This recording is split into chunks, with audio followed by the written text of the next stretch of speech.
Fallout 4 was my very first Fallout game.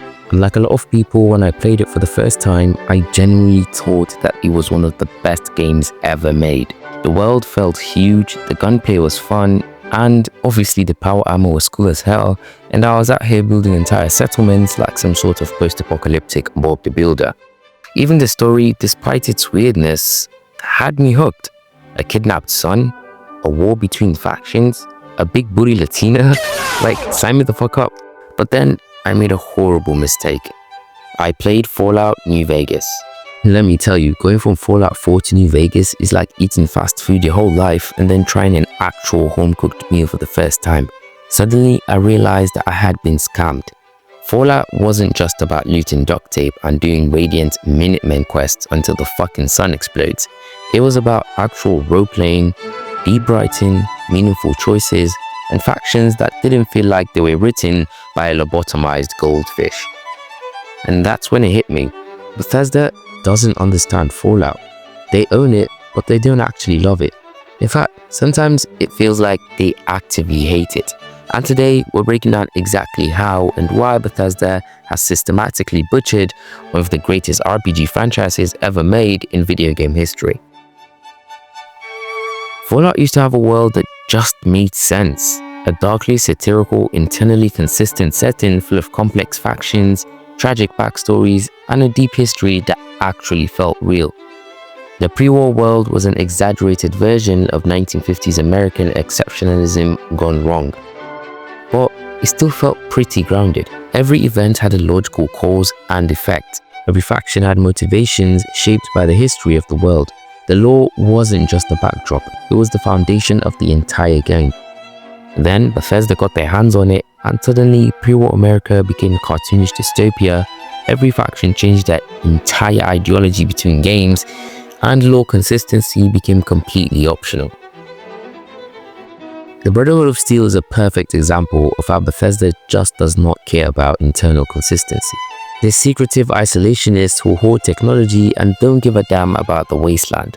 Their entire philosophy is built around the idea that humanity can't be trusted with advanced technology, so they lock it up away and keep to themselves. They're almost like a religious cult, except instead of worshipping God, they worship pre-war knowledge. In Fallout 3, suddenly, they're the wasteland Boy Scouts, handing out water bottles and fighting their enclave like they're in a Marvel movie or something. Elder Loins, how fucking hell I butchered bro's name. Their leader just decides one day that the Brotherhood should protect the people, which goes completely against everything the Brotherhood has ever stood for. No internal struggle, no faction split, just I guess we're the good guys now. In Fallout 4, now they're from fascist technocrats with a blimp who want to genocide synths and steal all advanced technology. This is the Brotherhood's third personality shift in as many games, and Bethesda never explains why. They just rewrite the faction's entire ideology every time they appear because consistency is for fucking nerds. At this point, the Brotherhood of Steel doesn't feel like a real faction. They feel like a Bethesda brand action figure set, where each game gets a new version with a different gimmick. Now let's talk about supermutants. In Fallout 1 and 2, supermutants were the results of very specific FEV experiments. They weren't just random enemies, they were a tragedy, remnant of horrifying pre-war experiments gone horribly wrong. Each mutant was a person who had been forcibly transformed, and many of them retained some level of intelligence and personality. The Master's army was a terrifying force not just because of their strength, but because of their philosophy. They genuinely believed that they were the future of humanity. Bethesda, they spawned super mutants everywhere with zero fucking explanation. In Fallout 3, they just exist in Washington, DC somehow. The Master's army never reached the East Coast, and yet super mutants run around like they've been there forever. Bethesda's excuse, Vault 87 was also experimenting with FEV. How convenient. In Fallout 4, more super mutants were around than ever before. This time from another FEV experiment because Bethesda just copy-pasted the same excuse. The Institute was apparently making them for reasons. And in Fallout 76, oh surprise, Voltec of all people were making super mutants too. Who cares about consistency, right? At this point, FEV is just the magical bad guy generator Bethesda uses whenever they need another generic enemy type.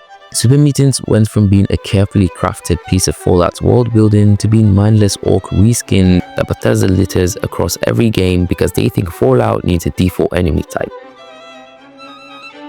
The original Fallout games were actual RPGs. Your special stats, your skill, your choices, all of it mattered. You could talk your way out of fights, manipulate factions, or even complete entire quests without killing anybody. Fallout wasn't just about what you did, it was about who you were. Well, Bethesda saw that and said, yeah, but what if we made it about looting Wonder Glue? Fallout 1 and 2 had deep dialogue trees, skill checks, and real consequences. Conversations could lead to alternate quest solutions, major faction decisions, or even skipping entire battles. New Vegas expanded on that with faction reputation, meaningful choices, and some of the best RPG mechanics ever made.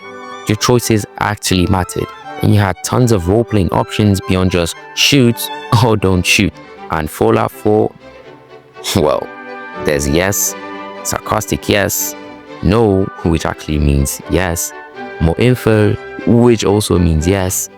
Bethesda removed skill-based dialogue, removed actual role-playing, and replaced it with a fake choice system that railroaded you into the same results no matter what happened. Fallout 4's dialogue system was so bad that modders had to recreate a classic dialogue system from scratch. When random internet strangers are doing a better job than the actual devs, you know something is definitely wrong. Fallout 76 was Bethesda's final proof that they didn't care about role-playing or the Fallout franchise as a whole. No NPCs at launch, the most basic fucking element of an RPG, talking to characters and making choices, was completely removed. What the fuck? No deep choices or consequences. The whole story was told through holotapes because Bethesda didn't even want to bother with world building, and the fucking live service model filled with microtransactions. Nobody fucking asked for that. Instead of making a rich interactive world, Bethesda turned Fallout into a grind set where your biggest decision is whether to buy atoms from the cash. Now, we need to talk about Todd Howard. Todd Howard is the ultimate salesman. This man could sell bottled tap water as Nuka-Cola Quantum Special Edition. Every time he steps on the stage, he looks us dead in the eye and says things like, "It just works. You see that mountain? You can climb it." Fallout 76 will have 16 times the detail, or in this case, 16 times the bugs. And every time, we just fucking believe him. I mean, look at this guy. How could you not fucking believe him? Todd Howard is like that friend who borrows $20 and swears he'll pay you back next week. But next week turns into next month, and suddenly you see him buying OnlyFans subscriptions instead of paying you back. Under Todd's leadership, Bethesda has turned Fallout into a franchise built on lies. They release broken games, promise they'll fix them, and then move on to the next scam. Fallout 76 was supposed to be the next big thing, the future of the entire franchise, until it wasn't. Now they want you to forget it ever happened while they hype up Fallout 5. But the worst part, we keep falling for it. At the end of the day, Bethesda doesn't hate Fallout because they want to ruin it. They hate Fallout because they don't understand it. They own one of the most beloved RPG franchises in history, and instead of treating it with respect, they've twisted it into something totally unrecognizable. Fallout isn't an RPG anymore. It's a looter shooter with RPG elements stapled on. The factions don't have internal consistency, the world doesn't make any sense, and every new game strips away more of what made Fallout actually special. And the worst part, we know Fallout could be better, way better, and that's because we've seen it with our own eyes. We've played New Vegas before, we've played the classics, we know what Fallout should be, we know what it could be, but Bethesda, they never did. And the sad thing is, they probably never will. And yeah, this is the part where I beg you to subscribe, so please subscribe. I know I'm begging for subscribers and trying to reach 500 subscribers by the end of the year. Yeah, I know it sounds fucking impossible to do, but I don't know. I guess I'll see you guys in the next video.